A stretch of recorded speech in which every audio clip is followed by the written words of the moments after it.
Mireille, écoute-moi. Essaie de comprendre. Je suis désolé, mais je ne peux pas faire autrement, tu le sais bien. Je sais que tu es un faible, un lâche. Voilà ce que je sais. Mais je t'aimais, je t'aime toujours, je n'ai jamais aimé que toi. Mais tu épouses Brigitte Parzac. Belle preuve d'amour.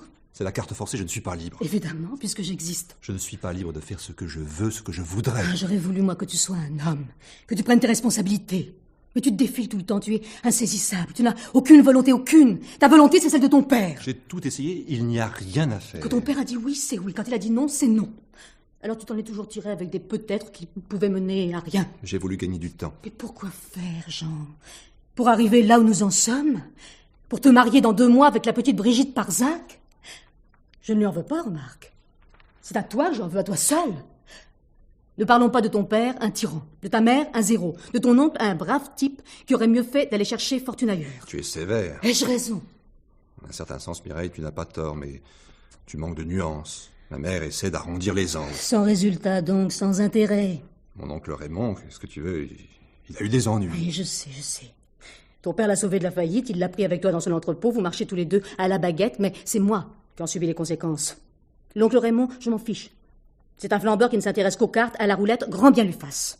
Il perd tout ce qu'il veut, mais on le lui fait payer cher. Si la petite vie qu'il mène lui plaît, tant mieux. S'il est content d'être logé à l'entrepôt, de prendre ses repas avec vous, d'être moins considéré que le dernier des manœuvres, laissons-le à sa médiocrité. Et n'en parlons plus. Mais toi, Jean, toi tu voulais faire ta médecine. Oui. Tu ne l'as pas faite. L'entrepôt de Victor Chamboret gardait ta place toute chaude, on t'y a couché.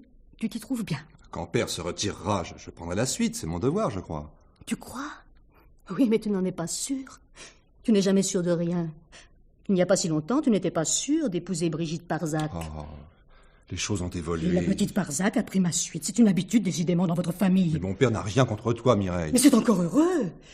L'affaire de couture que j'ai avec maman marche bien. J'habite toute la clientèle chic de la région. Je ne dois rien à personne et je ne demande rien à personne. Rien. Sauf mon dû.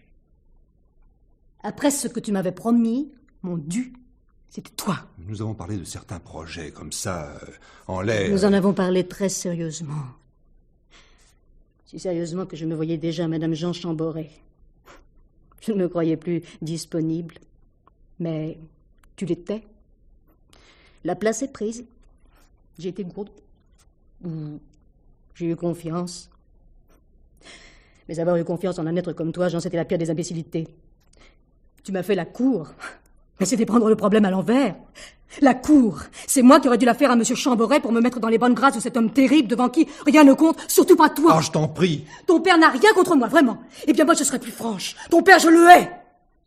Après ce qu'il m'a fait, je lui souhaite tout le mal possible. Est-ce que je suis la seule à le détester? Non, tout le monde le déteste. Tu le sais aussi bien que moi. La colère t'égare. Oh, je t'en prie, pas de phrase. Tu te paies des mots parce que tu es incapable d'agir, de te mettre en avant, de te manifester. Au lieu de se battre, des mots. Mais qu'est-ce que vous avez donc tous à vous mettre à plat ventre quand il vous envoie à la niche? Pourquoi rampez-vous? Il vous fait peur. Pas exactement, il se fait craindre, mais c'est un trait de son caractère. Puisque jamais personne ne pourra le changer, autant le prendre comme il est. Vous en êtes tous là, c'est effrayant. Même cette pauvre Cécile. D'ailleurs, celle-là, je la plains. Il faut avoir tué père et mère pour finir secrétaire de Victor Chamboret. Mais pourquoi reste-t-elle au lieu de s'en aller? Qu'est-ce que tu veux, c'est assez normal qu'à 40 ans, elle ait peur du changement, peur de l'avenir.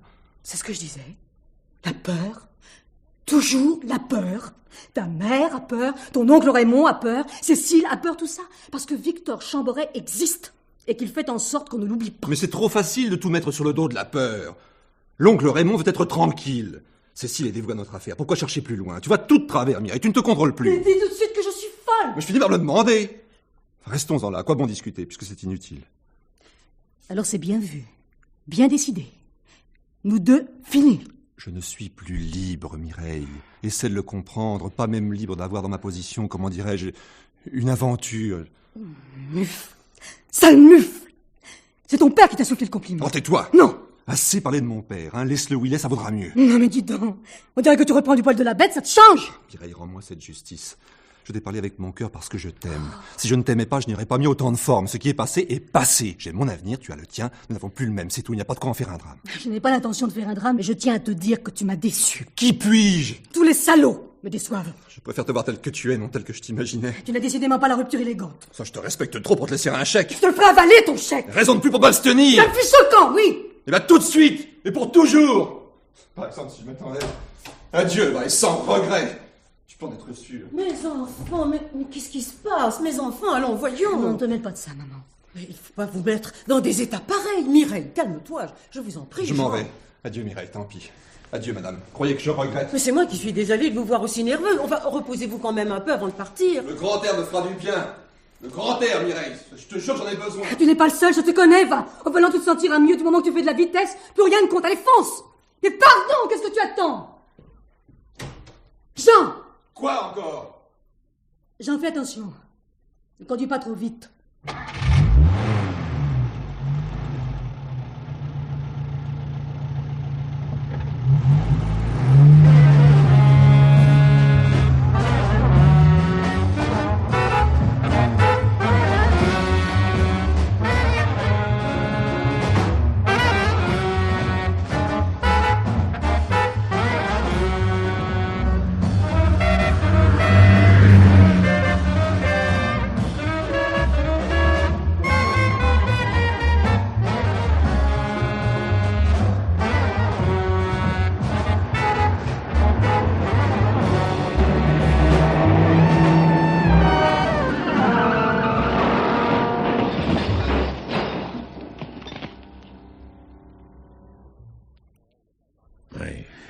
Grâce au ciel, M. Chamboret, il n'y a plus de peur que de mal.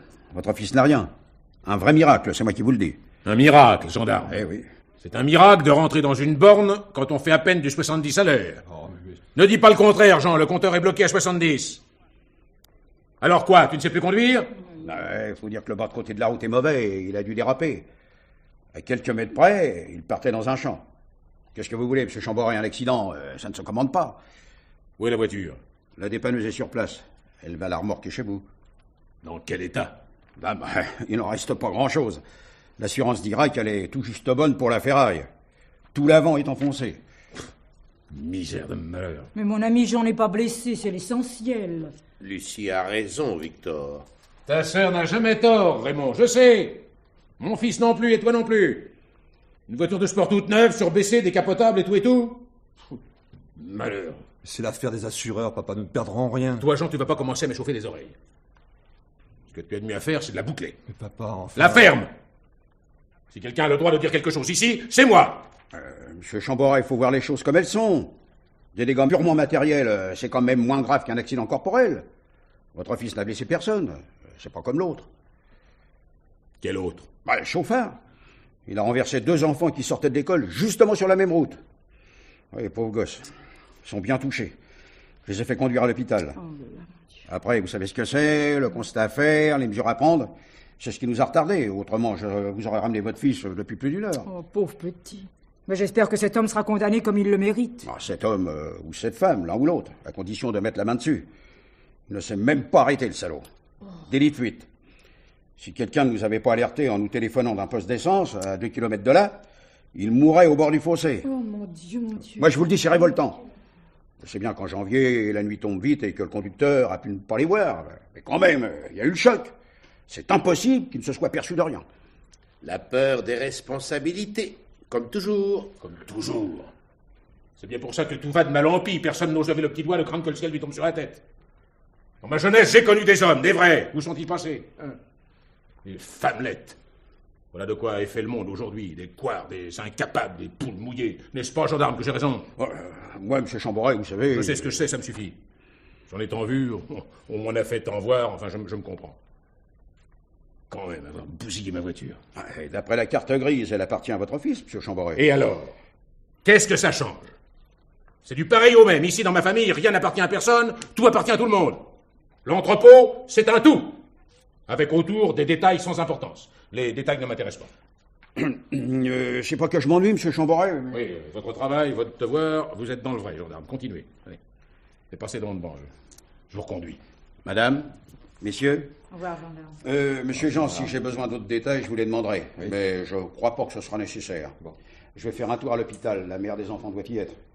Une bien brave femme. Mais je la connais. La pauvre, elle doit être dans un drôle d'état. Si seulement elle pouvait s'en tirer les gosses. Oh, le salaud.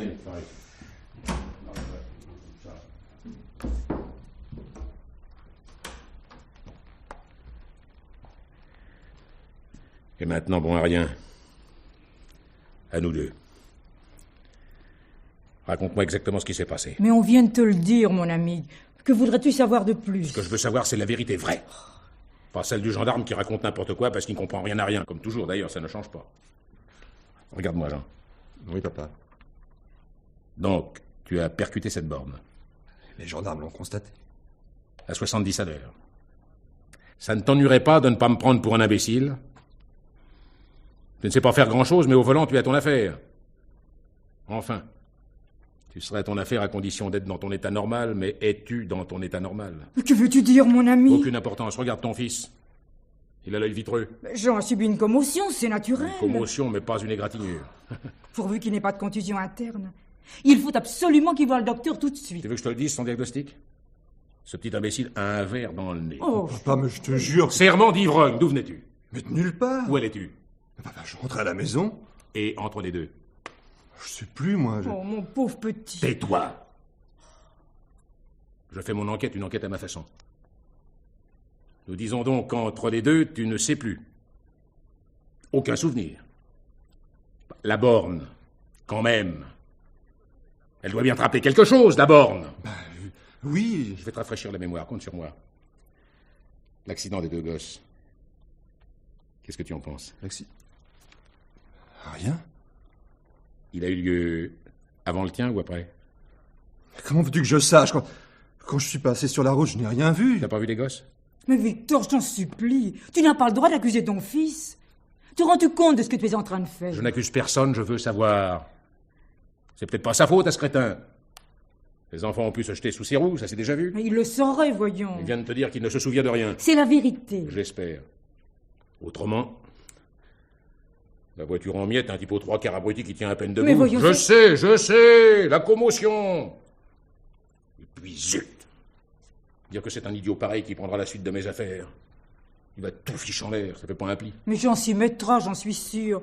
Et puis mon frère sera là pour l'épauler. Mais oui, Victor, compte sur moi. Si seulement tu en étais capable, si seulement tu ne jouais plus. Si seulement je vivais assez longtemps pour te tenir en laisse, alors oui, l'entrepôt pourrait se maintenir un bout de temps. Avoir tant fait pour en arriver là. D'avoir que 2 ânes pour tirer la charrette, ça me dégoûte. Vous entendez? Ça me dégoûte. Cécile, qui n'est qu'une employée, qui n'est qu'une femme, a plus d'envergure elle seule que vous deux réunis. À part moi, c'est le seul homme de la maison. Chacun fait ce qu'il peut selon ses moyens. Malheureusement, tu en as peu. Et mon fils n'en a pas du tout. C'est encore heureux que j'ai découvert la planche de salut, la bouée de sauvetage. Tu ne manques pas d'idées, c'est vrai. L'idée, c'est Brigitte Barzac. Une riche idée. Ce sera un beau et bon mariage. Un mariage d'amour, mon ami. Patience, bougre d'âne. Ne te réjouis pas trop vite. La petite Barzac est énergique. Elle a les pieds sur terre. Elle t'aura à l'œil. C'est moi qui te le dis. Au besoin, je lui ferai la leçon. Une femme avertie en vaut 2. Mais oui, mon ami, mais oui, nous sommes tous d'accord avec toi. À propos, Jean. Oui. Puisque tu es en veine d'oublier, tire donc un trait sur le reste. Ça vaudra mieux. Tu vois ce que je veux dire? Mireille-sur-Mont. C'est fait, papa. Tant mieux. On ne court pas de lièvres à la fois, surtout quand il y a dans le lot un tocard. Mieux vaut tenir que courir. On court après une maîtresse quand elle est jolie, mais on doit tenir à sa femme quand elle a des principes. Or, la petite Barzac en a. J'aime autant te prévenir que les coups de canif dans le contrat, c'est pas son genre. Je te dis que c'est réglé, papa. J'ai rien contre Mireille-sur-Mont, elle est méritante, elle aurait même une certaine classe. S'il en avait les moyens, elle n'en a pas. Une certaine aisance ne permet pas de se conduire avec aisance dans notre monde. Elle t'aurait gêné. Brigitte Barzac t'aidera. Tu comprends? Oui, papa. Je le souhaite. C'est pas parce que j'ai décroché le gros lot qu'il faudrait croire que c'est arrivé, qu'il n'y a plus qu'à se laisser vivre. Hein. Un gros lot, ça se décroche une fois, mais ça se gagne tous les jours. Oui, papa. Oui, papa, oui, papa. Ma chère, je ne croyais pas que c'était possible, mais ton fils est encore plus abruti que d'habitude. C'est la commotion ou le mariage. J'en sais fichera rien, peut-être les deux. Emmène-le donc se coucher, il ne tient pas debout. Quelle lavette, malheur, quelle lavette.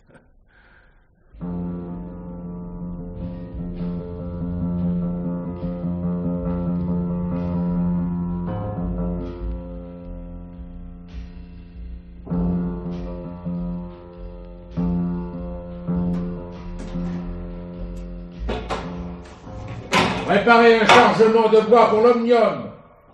20 tonnes d'anthracite pour les distributeurs réunis. C'est tout pour le moment. Allez. Bien, monsieur Chamboret.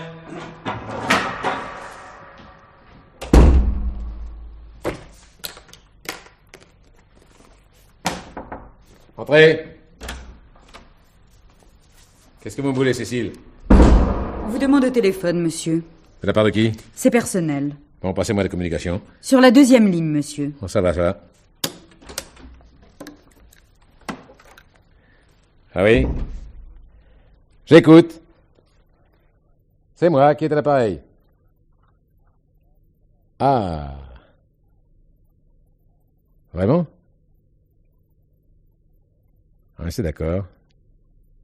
Où et quand? Tout de suite chez vous? Entendu, je saute dans ma voiture et j'arrive. Ah, je vous dis que c'est une affaire de quelques minutes. Je raccroche et je m'en vais. Cécile! Monsieur? Je sors. Un rendez-vous. Je l'inscris sur votre bloc? Non, non, c'est privé. Bien, monsieur. Si on me demande, je serai de retour d'ici à 2 heures. Peut-être avant. Où puis-je vous toucher en cas d'urgence? Nulle part, si quelqu'un veut me voir, ici dans 2 heures. Compris? Oui, monsieur, j'en prends note. Bon, si par hasard on insistait, répondez que vous ne savez pas où je suis. Hein? Ce qui sera le plus vrai. Avant de partir, avez-vous le temps de me donner quelques signatures? J'allais justement vous apporter le paraffeur. Tout à l'heure, plus tard, j'ai pas le temps. J'ai quand même le droit d'être pressé, non?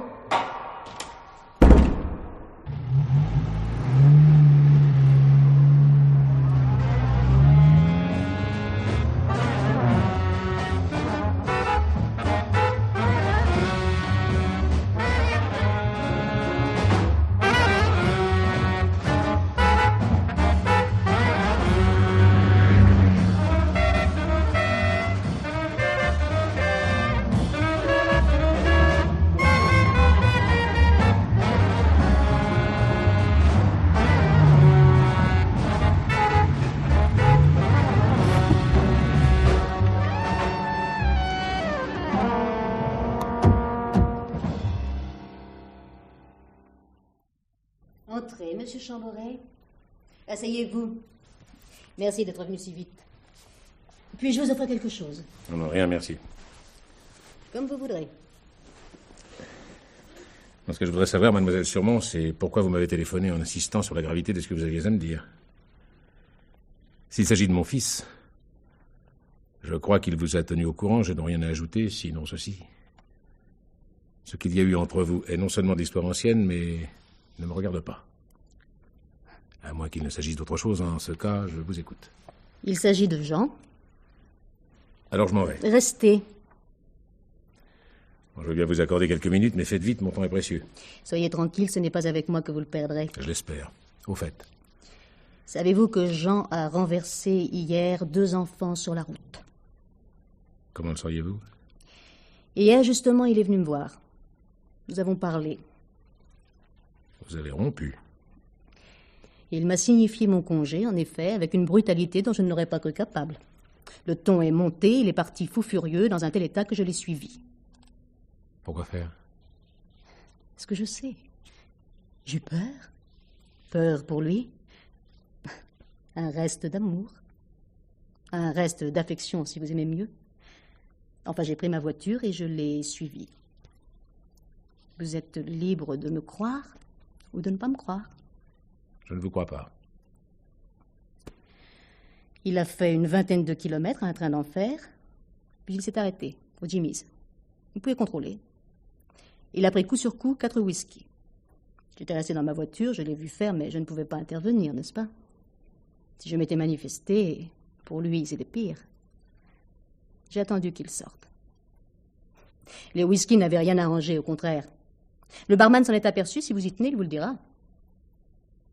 Ensuite? Continuez. Il a repris sa voiture. Il roulait devant, moi derrière. Je ne souhaitais qu'une chose, qu'il arrive chez lui. Je rentrerai chez moi, ma présence l'aurait protégé, mais il n'en saurait rien. Les gosses marchaient sur le bas-côté en se tenant par la main. Il n'a même pas cherché à les éviter, ils ont été pris par l'aile et sont tombés. Jean a ralenti, puis il a continué sa route en accélérant à mort. Nous venions de passer devant un poste d'essence, j'ai fait demi-tour et j'ai donné l'alerte. En attendant l'ambulance, je suis revenu près des enfants. Il paraît qu'un des deux a des chances de s'en tirer. L'autre est dans le coma. Les gendarmes ont recueilli mon témoignage. Je n'ai rien dit pour Jean, pour lui seul. Des années de bonheur, ça ne s'oublie pas. Je ne dirai rien, ni maintenant, ni jamais. Je ne comprends pas bien. Il y a dans votre récit certaines choses qui m'échappent. Mais si vous n'avez pas menti, ce qui reste à prouver, je vous tire mon chapeau. Vous êtes une femme admirable. Je ne suis pas une femme admirable. Non, j'avais une revanche à prendre. Le hasard me l'offre, je la prends. Parlez à votre fils. Dites-lui qu'il revienne, que je l'attends. J'oublierai, vous oublierez, il oubliera. L'oubli, monsieur Chamboret, c'est une façon comme une autre d'être heureux. Et vous présentez les choses à votre idée.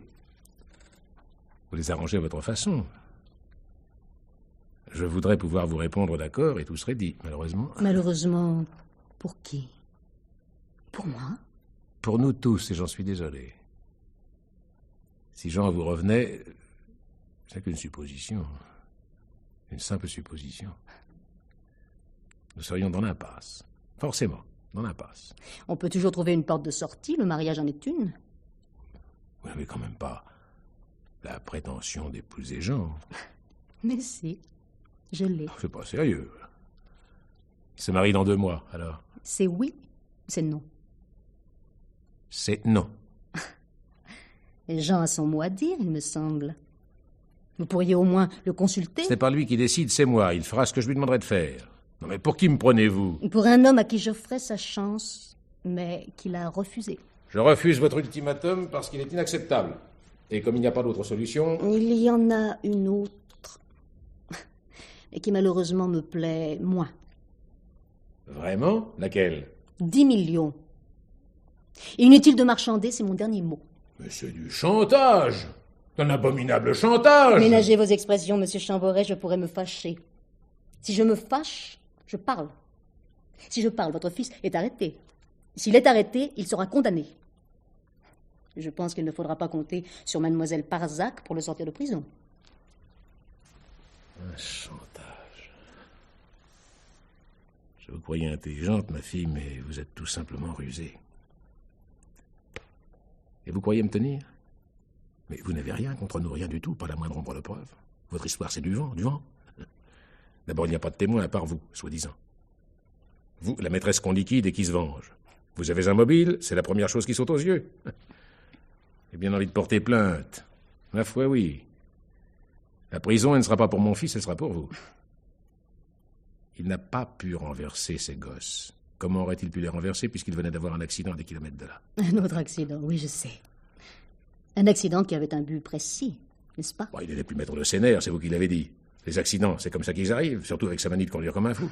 Il faisait tout juste un petit 70 quand il a heurté la borne. Qu'est-ce que ça prouve?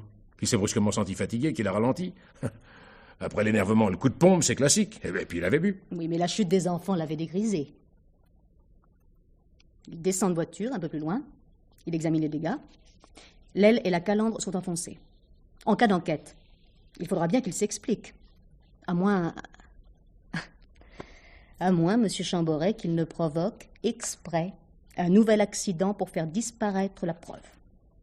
Il n'y a pas d'arbre en vue, ni de mur. Allons-y pour la borne.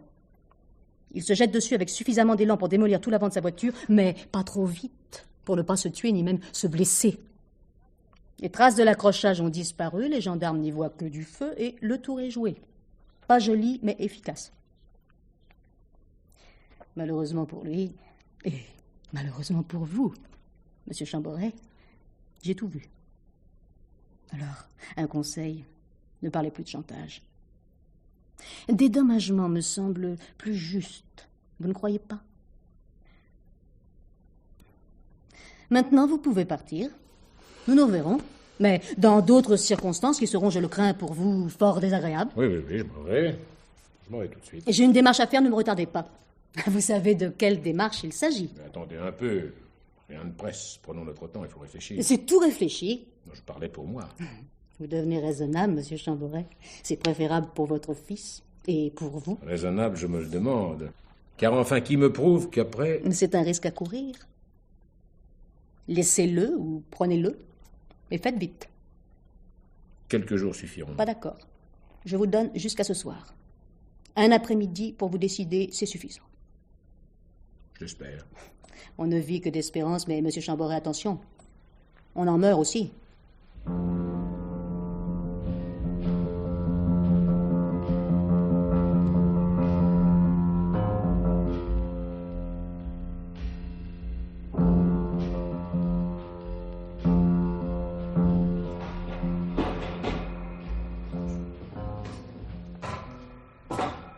Jean!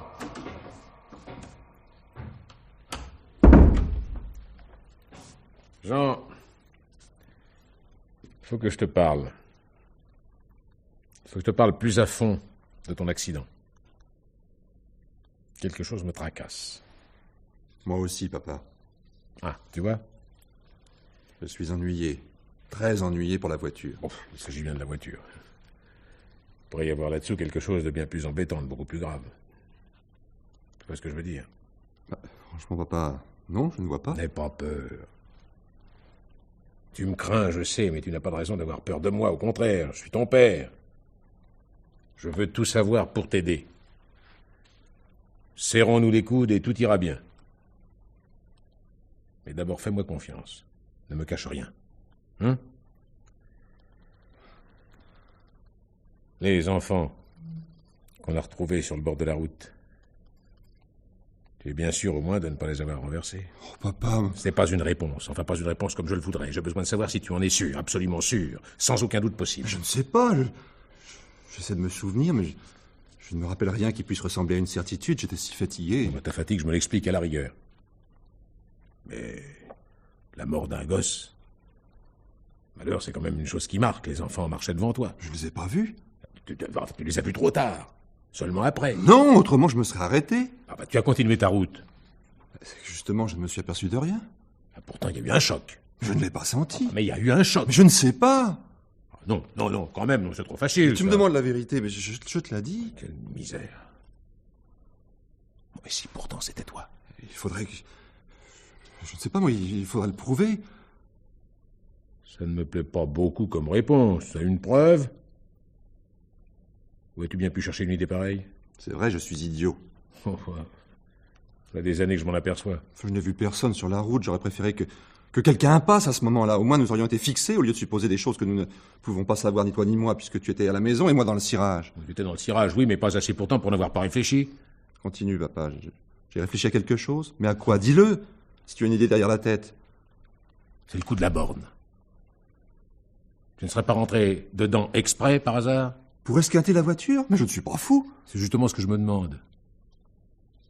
Je suis bien obligé d'admettre que le coup de la borne, ça pourrait être un coup monté pour effacer une preuve, s'il en existait une. Je me fais comprendre, crétin? Non. Alors tant pis.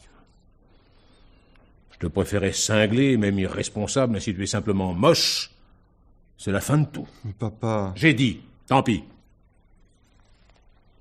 Allez, laisse-moi maintenant, j'ai affaire. Je peux t'aider? Oh, mais aider. Tu n'as jamais aidé, c'est pas aujourd'hui que tu commenceras. Allez, fiche le camp, tu as compris? Bon. Fiche le camp, plus vite que ça. Bon.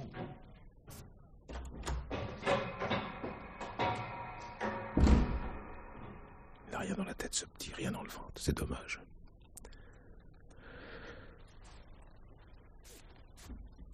Cécile, passez-moi la ligne. Alors, courage, il faut y passer.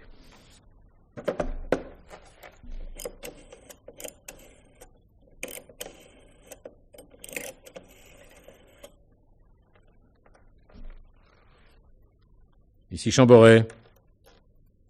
Oui. Je vous téléphone pour ce que vous savez. C'est d'accord, je prends. Le temps de réunir les fonds, je vous téléphone demain et nous conviendrons d'un rendez-vous. J'ai dit demain. Je répète que je suis d'accord et j'ajoute que vous avez ma parole. Vous avez raison de me faire confiance. Ma parole, c'est de l'or. À demain. Entendu. Alors, me voilà pris au piège. Mais qu'est-ce que je pouvais faire d'autre? Quoi? Rien, absolument rien. Si seulement je trouvais une idée, si seulement je pouvais imaginer quelque chose. Mais quoi? Quand on a le doigt pris dans l'engrenage. Tu ne l'emporteras pas en paradis, Jean, tu me le paieras. Une idiotie de 10 millions, petit salaud, petit imbécile.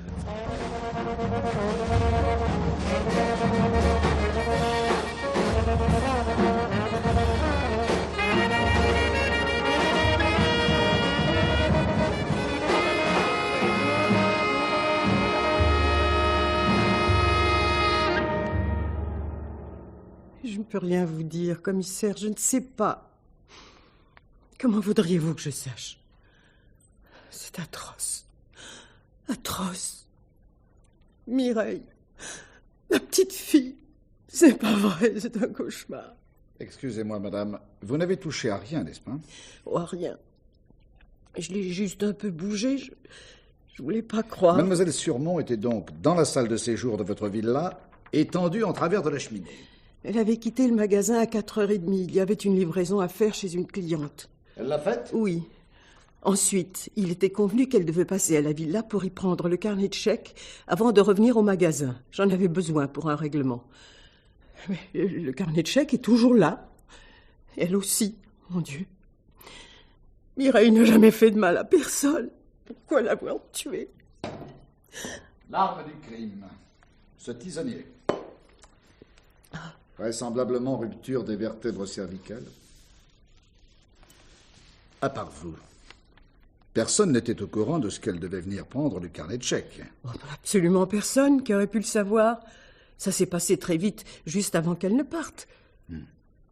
Je suppose que la porte de la villa était fermée à clé. Comme toujours quand nous nous absentons. Donc, personne ne devait pouvoir entrer. Si. Nous laissons toujours ouverte la porte du garage pour ne pas avoir à l'ouvrir en rentrant. Au fond du garage, il y a une petite porte. Mais il faut être au courant pour entrer par là. Qui la connaît, cette porte? Oh, nos intimes, des amis. Mais qui exactement, je ne saurais le dire. C'est pas très prudent. Oh, il n'y a rien à prendre chez nous, rien à voler. De l'argent? Nous n'en laissons jamais ici. Il est au magasin ou à la banque. Des bijoux? Nous en avons si peu. Des souvenirs de famille sans grande valeur. Ils sont dans une cassette dans ma chambre. Ils y sont toujours, j'ai tout vérifié. Pourtant, il y avait quelqu'un dans la villa.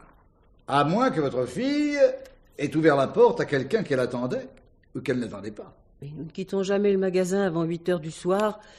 Il a fallu qu'aujourd'hui... Mademoiselle Surmont a pu surprendre un cambrioleur. Où tout était en ordre, aucun meuble n'a été fouillé. Ouais. Reste l'autre hypothèse. Quelqu'un qui se présente, à qui elle ouvre, ou quelqu'un avec qui elle avait rendez-vous. Une amie, un ami. Je peux pas vous dire. Il faut que j'insiste. Votre fille, avait-elle un ami? Un fiancé? Oh, à quoi bon vous cacher? Vous la prendrez un jour ou l'autre, alors... Oui, Mireille avait une liaison. Avec quelqu'un d'ici? Le fils Chamboret. Jean Chamboret. Celui des entrepôts? Oui. Mais il venait de rompre. Pourquoi? Mais puisque vous connaissez l'entrepôt, vous connaissez Victor Chamboret, le père. J'en ai entendu parler. C'est un homme très droit, mais très dur. Un homme qui sait ce qu'il veut. Il ne voulait pas du mariage, voilà. Je l'ai toujours pensé, mais Mireille aura mis 3 ans à s'en apercevoir. Jean Chamboret allait se marier. Ma fille a très mal supporté le choc, elle était très affectée. Mireille aimait Jean. Je crois qu'il l'aimait aussi. À quand remonte la rupture? Il en était question depuis quelques mois, mais c'est il y a 2 jours qu'elle est devenue définitive. C'est bien récent. Tout pouvait ne pas être dit. Si Jean Chamboret aimait votre fille... Il l'aimait, mais c'est un faible. Les faibles sont comme les autres. Placés devant le fait accompli, ils peuvent réfléchir, s'apercevoir qu'ils sont en train de faire fausse route, avoir un sursaut de volonté. C'est possible. Tout est possible. Du moment que c'est possible, pourquoi ne serait-ce pas avec lui que votre fille avait rendez-vous?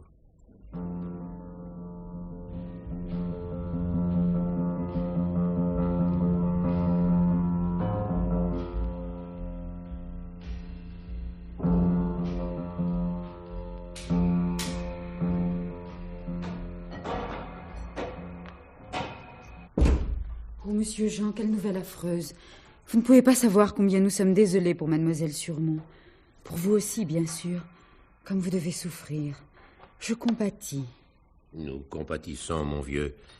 Mais il n'y a pas de quoi te désespérer. La mort de Mireille, c'est dur quand même, je n'arrive pas à m'y faire. Vous aurez eu 3 merveilleuses années de bonheur, monsieur Jean. Ce sera votre consolation. C'est d'accord, Cécile, mais pas de sensiblerie. La rupture était déjà acquise quand le drame s'est produit. La mort de Mireille est navrante, mais de toute façon, pour monsieur Jean, elle ne change rien. Le journal parle d'un crime de rôdeur, monsieur Raymond. Ils n'en savent pas plus long que nous, les journaux. Allons, Jean. Du nerf, sapristi. Tu fais une tête de circonstance, d'accord. À l'entrepôt, d'ailleurs, tout le monde fait une tête de circonstance. C'est la loi des séries, qu'est-ce que tu veux? Quand un embêtement vous tombe dessus, un autre suit. Et puis la roue tourne, et le beau fixe revient. Mais que d'ennuis en perspective. Sachant ce que vous étiez pour Mireille Surmont, monsieur Jean, la police va vous interroger. Il faudra faire très attention, à cause du scandale possible, vous comprenez? Oh, le scandale. Il n'y a pas de raison qu'il y ait le moindre scandale. Jean avait une maîtresse, c'est normal. D'ailleurs, mademoiselle Barzac est au courant. Elle sait aussi que Jean a rompu. Enfin, elle vient d'apprendre qu'en admettant même qu'elle ait considéré la petite amie comme une rivale possible, elle n'a plus de soucis à se faire de ce côté-là. Alors, je dis que ce qui est un mal pour Mireille est un bien pour Jean, et qu'il ne peut pas y avoir de scandale pour la bonne raison que Jean n'a rien à se reprocher. Je crois rêver. Quelle oraison funèbre. Pauvre mademoiselle Surmont, si elle l'entendait. Il y a des choses, monsieur Raymond, qu'on peut à la rigueur penser, mais qu'on ne dit pas. Je suis tout d'une pièce, moi, comme ton père, Jean. Il en a des soucis, monsieur Chamboret.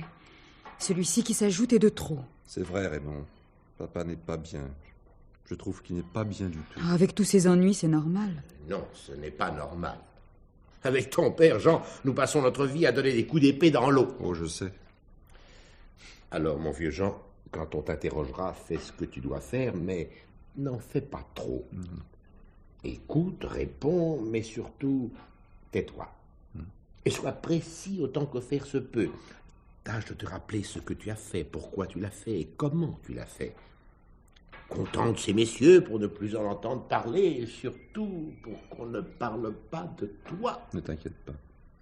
C'est le conseil que te donnerait mademoiselle Barzac si tu le lui demandais. Pas d'esclandre, comme dit Cécile, qui a de la tête. Et c'est s'en servir. Vivons cachés pour vivre heureux.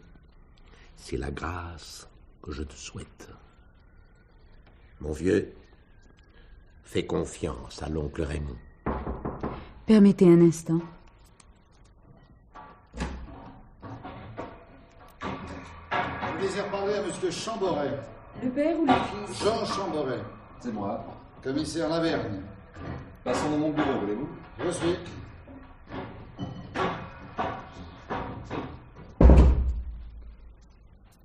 Prenez ce fauteuil, commissaire. Merci. Je vous écoute. Ma visite ne doit pas vous surprendre? Bien. Alors, au fait, vous étiez l'amant de mademoiselle Surmont. Je l'ai été, mais je ne l'étais plus. Nous venions de rompre d'un commun accord. Je vais me marier.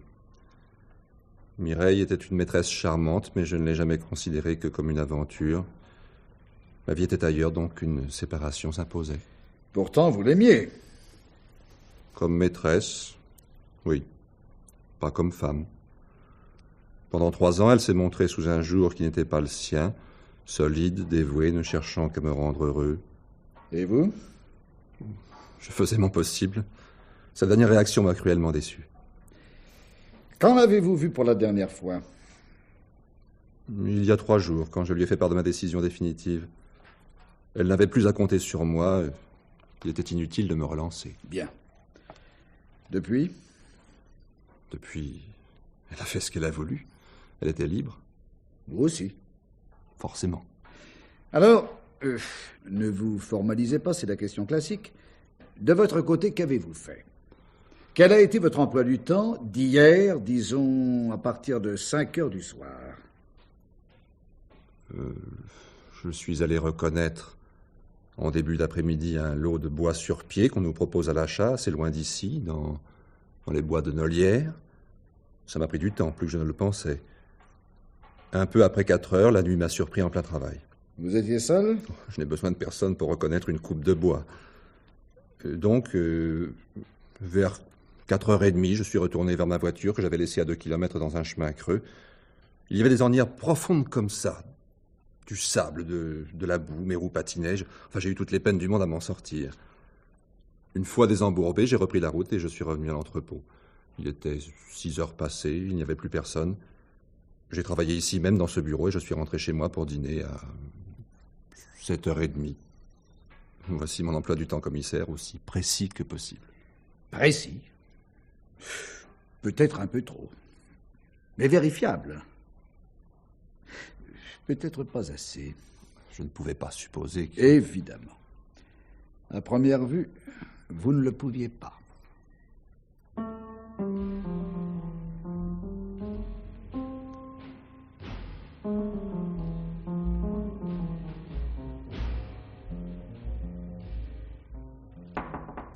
Oui? Courrier, monsieur. Posez-le sur le bureau, Cécile. Et maintenant, laissez-moi. Oui, monsieur. La coupe des Glandiers pour Raymond. Les bois de Nolière pour Jean. La coopérative du Pont de Loche, comptabilité. Ah, qu'est-ce que c'est que ça? Monsieur Victor Chamboret, personnel.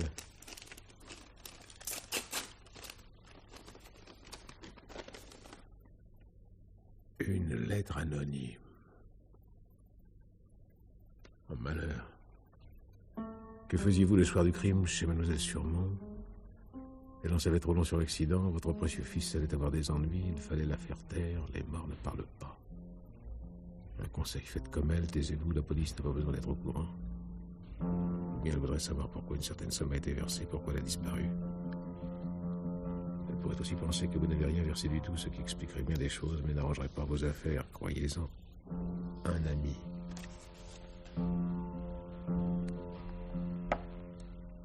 Alors ça... Est-ce que j'arriverai un jour à me dépêtrer de cette histoire? On croit que c'est fini, qu'on a tout fait pour que ça finisse, et puis ça recommence. Mireille Surmont savait, je le savais, mais je ne savais pas qu'il y avait quelqu'un d'autre au courant. Quelqu'un d'autre. Mais qui?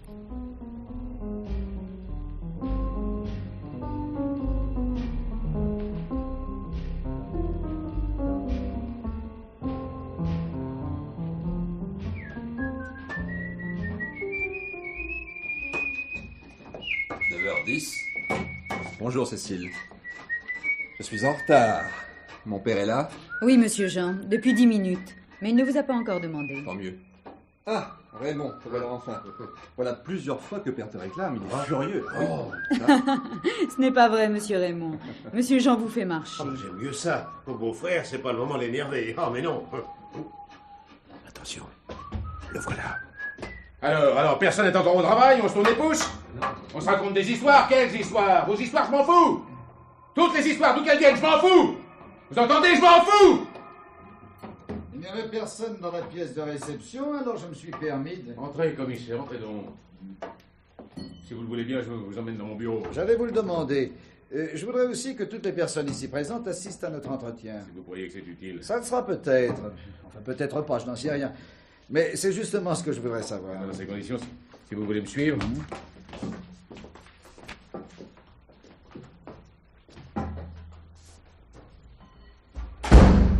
Monsieur Chamboret, je suis ennuyé.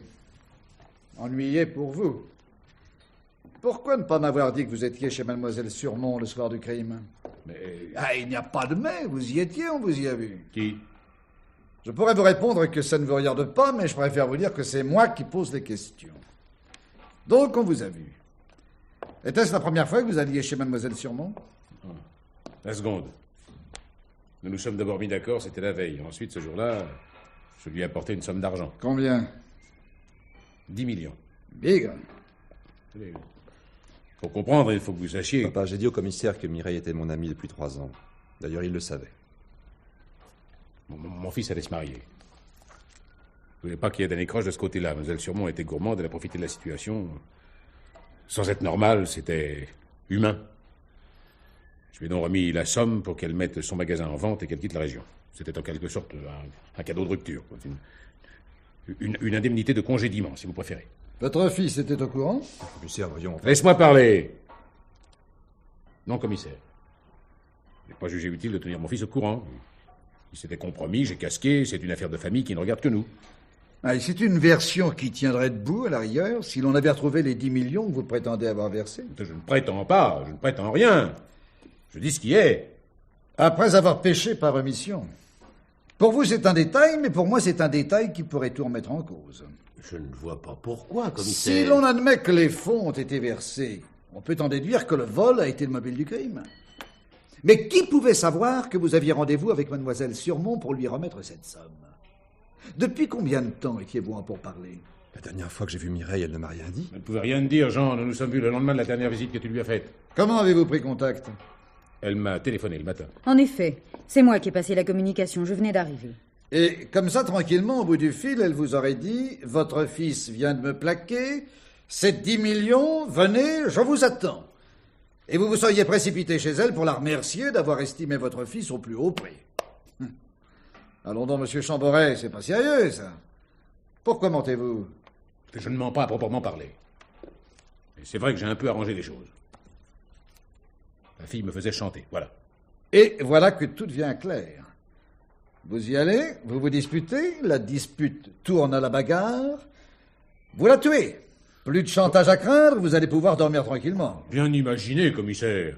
Mais pourriez-vous m'expliquer comment il se fait que cette fille que j'aurais tuée vient de m'envoyer coup sur coup 3 lettres anonymes? Vous les avez sur vous?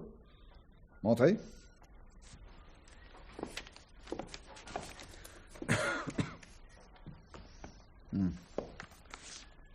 Quel est donc cet accident dont il est question? Un accident de voiture qu'a eu mon fils. Si j'en juge par la somme qu'on vous réclamait, l'accident devait être d'une exceptionnelle gravité. Au point où j'en suis, j'aime mieux tout vous dire. Mon fils aurait, je dis bien aurait, renversé 2 enfants avec sa voiture. Il aurait pris la fuite, on l'aurait vu. Ce cyclone décapotable blanche était facilement identifiable. Jean ne croit pas qu'il ait causé cet accident. Moi non plus. En examinant sa voiture, nous aurions pu savoir ce qu'il y a de vrai ou de faux dans cette accusation, mais par un malheureux concours de circonstances, il a percuté une borne. La gendarmerie l'a constaté.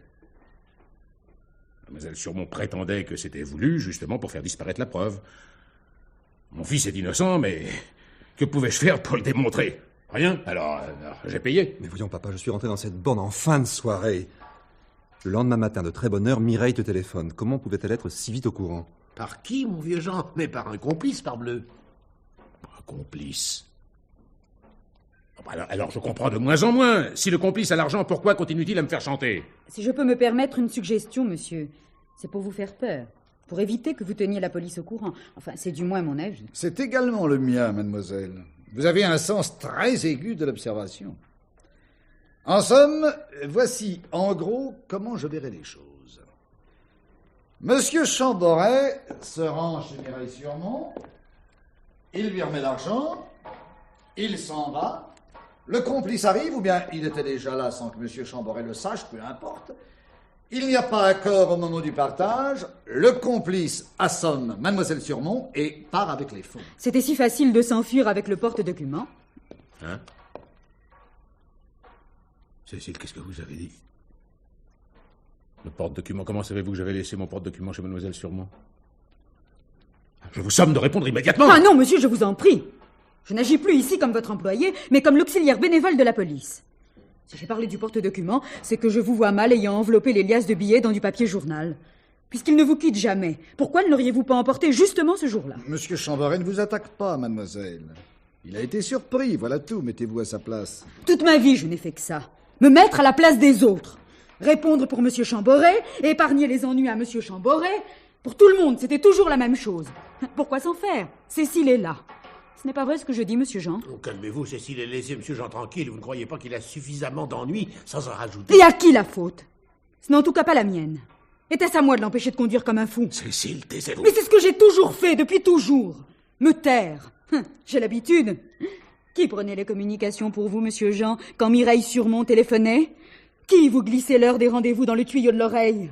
Qui lui portait vos billets doux à domicile quand l'envie vous prenait de vous décommander? J'ai toujours cru que vous le faisiez de bon Mais cœur. comment donc? Quelle déception pour moi. Vraiment, monsieur Chamboret. Ça vous semble tout drôle que je ne sois plus à genoux devant votre précieux fils? Ce pauvre type, qui lorsqu'il a des chagrins d'amour, prend 4 whisky avant de prendre le volant. Mireille Surmont m'en a parlé. Au chimiste. Mais alors, Cécile, si vous le savez... Viens, papa, tu n'es pas bien. Viens, il faut te reposer. Allez, viens. Non, je resterai jusqu'au bout, mon petit, jusqu'au bout, je suis avec toi. Moi aussi, Jean. Puisque tu es dans les ennuis, je suis avec toi à 100%. On se serre les coudes dans la famille, quand tout ne va pas comme on voudrait. Un bloc. À la place de mademoiselle Parzac, je prendrai le temps de réfléchir. Mais je suppose que c'est déjà fait. J'ai toujours été la chose de la famille Chamboret. Je ne souhaite pas qu'il y en arrive autant. À condition qu'elle saute le pas, ce qui n'est pas prouvé. Ce qui est prouvé, c'est que vous connaissiez Mireille Surmont. Je vous ai dit comment, commissaire, et pourquoi. Ne serait-ce pas par vous qu'elle aurait su l'accident de Jean Chamboret? Je parle de celui de la borne, pas de l'autre. Ce n'est pas impossible, mais je ne m'en souviens pas. Si vous voulez le prouver, prouvez-le. Vous savez bien que je ne le peux pas. Vous voyez. Je pense, par contre, que Mireille Surmont a eu l'idée du chantage, ou plutôt que vous avez procédé ensemble à sa mise au point. Prouvez-le. Mireille vous répondrait que non. Malheureusement, les morts ne parlent pas. Et vous les faites parler. Mais à quoi rime cette sorte d'interrogatoire? La famille Chamboret aurait donc besoin d'un bouc émissaire? Ah, désolé de vous dire à tous que je n'ai pas la vocation. De toute manière, c'est fini, archi fini. Je démissionne de mon poste. Ah, je vais enfin vivre, non pour les autres, mais pour moi. Comment avez-vous su que Monsieur Jean a pris 4 whisky avant son accident? Par qui l'avez-vous su? Par Mireille Surmont. Prouvez-le. Après ce que vient de dire Monsieur Chamboret, voilà un point sur lequel nous sommes désormais fixés. Il en reste un autre. Dans une des lettres anonymes, je relève ceci. Voyons, votre presque fils allait avoir des ennuis. Votre précieux fils. Un peu plus loin, les morts ne parlent pas. 2 expressions que vous venez de reprendre mot pour mot, ce qui équivaut à une signature. Les lettres anonymes sont de vous. Autre chose encore, le porte-document de M. Chamboret. Comment saviez-vous qu'il l'avait laissé chez Mireille Surmont? Vous le saviez parce que vous étiez chez elle, pour réclamer votre part, qu'on vous a refusé. C'est vous qui avez tué Mireille Surmont. C'était une gaffe. Et puis j'en ai assez. Je n'en peux plus. Jamais je n'avouerai, vous entendez? Jamais. Vous pourriez vous en tirer au bénéfice du doute s'il y en avait un, mais il n'y en a pas. Vous ne pouvez plus vous en sortir. Il n'y a aucune issue possible. Vous paierez. Mais s'il faut payer, je ne serai pas la seule. Le fils Chamboret paiera lui aussi. Et cher. Un gosse infirme, un autre tué, un casier judiciaire, voilà un joli présent à mettre dans une corbeille de mariage. Ce sera votre vengeance, n'est-ce pas? Et comment? Je coule, mais il coule avec moi. S'il y a une justice, elle est égale pour nous deux. La famille Chamboret, finie. Ah, ce n'est pas trop tôt. Non. Jean Chamboret n'est pas l'auteur de l'accident. Mireille Surmont le savait. Et vous le savez. Par qui le savez-vous? Par elle. La voiture qui a renversé les gosses n'était pas une décapotable blanche, mais une conduite intérieure noire. Il y a bien eu délit de fuite, mais les jeunes gens qui occupaient la voiture l'avaient volée. Ils se sont fait prendre et ils ont avoué. Maintenant, nous allons chez vous récupérer les fonds. Ils y sont certainement. Mon rôle est terminé.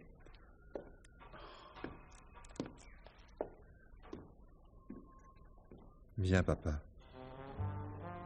Je vais t'accompagner dans ta chambre. Tiens, appuie-toi sur moi, là. N'y pense plus, papa. C'est fini. C'est fini, mon petit Jean, oui, je sais. Et je ne crois pas que je pourrai jamais oublier. Vraiment, non, je ne crois pas. J'ai eu trop mal. Cécile. Je n'aurais jamais cru qu'il était possible d'avoir aussi mal.